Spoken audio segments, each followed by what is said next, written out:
Now, Jamie is here with all the business news. And Jamie, I think you're starting off with an interesting story about watches. About watches, yes, and the effect of watches on corruption, or how they might be involved in it. Next month's Macau European Asian Watch, Jewellery and Antique Coins Show promised to be a luxurious retail extravaganza aimed at mainland Chinese customers out to enjoy spending some of their still growing wealth. Well, the show has been unexpectedly cancelled. The organisers blame the Chinese government's crackdown on corruption. We'll look at the specific reasons in just a second.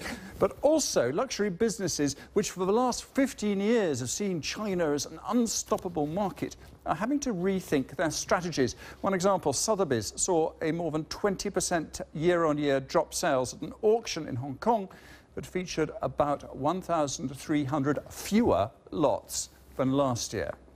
Let's talk to James Buttery. He's editor at watch magazine, WatchPro. Was the cancellation of this a surprise to you? It was a surprise, yeah. I don't think anyone expected the slowdown in the demand for Swiss luxury watches in China to be quite so pronounced.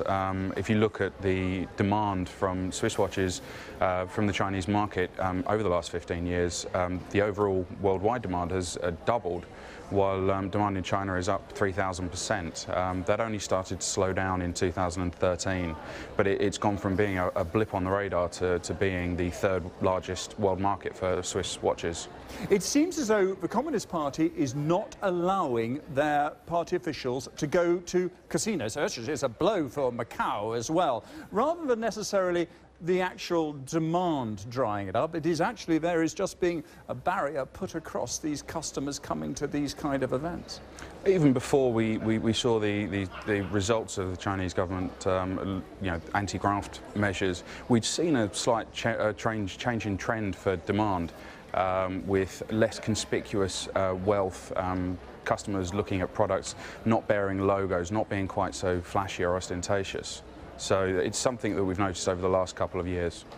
But one of the interesting things would be how this might affect beyond, say, you can imagine the market for, say, corrupt, let's call it corrupt watches, corrupt jewellery, if that's taken out. But it may go beyond that to just ordinary spending actually being hit because of these, the clampdown on corruption. It could well be. I mean, we're seeing that the Chinese consumer has learned a lot in the last 10 years about how to get the best deal. I mean, fewer mainland Chinese shoppers are crossing the border into Hong Kong, which has had a very big effect on the Hong Kong watch trade. And then that's the world's biggest market for Swiss watches. But the Chinese consumers are also travelling more. They're buying more when they're abroad in cities like London. They're realising they can get a better deal elsewhere. OK, James Buttery, thanks very much indeed. James Buttery of WatchPro.